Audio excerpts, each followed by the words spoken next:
Onate ababundabunda bava mu nsi ez'enjawulo baagala nti bafune omukiise abakiikirira mu Paalamenti y'eggwanga lyattu Uganda okusinziira nteeko Robert Akiza bagamba nti bano balekeddwa nnyo bbali nga mudalizo. Ababundabunda mu ggwanga abava mu mawanga gawerako mu Africa okuli Burundi, Ethiopia, DR Congo, Sudan abasoba mu kakadde kamu n'ekitundu baagala kukiikirirwa mu Paalamenti.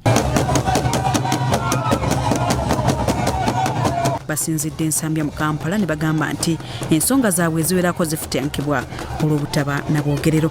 We also understand that refugees are facing so many issues and challenges here in their daily living. That is why today we are coming and saying nothing about us without us, because we really want refugees to be included in the decision making, and especially when there is a discussion affecting their life.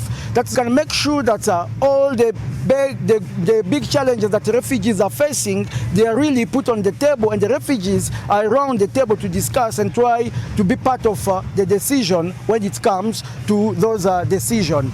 Ab'ebitongole ebirwanira eddembe ly'ababundabunda abakulembeddwamu Mayonza Bob Fred bagamba nti bangi babakozesa okuggusa ebyabwe. Mbu abantu bano abayingira eggwanga tubalabanga ekyomuwendo n'esse ekyokukozesebwa. Ebiseera ebisinga abantu n'ebitongole ebisinga bibakozesanga ekintu kye bafunamu ssente.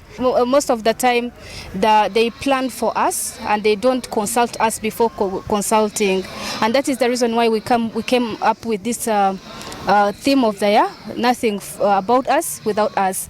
So we are calling up all the international organizations, UNHCR, OPM, before they plan they have to include us. Ate Robert Akiza agamba bwe bakiikirwa kiyamba okumanya embeera gye bayitamu nga tebakkirizibwa kukola embeera y'obulamu teyeeyagaza n'ebirala.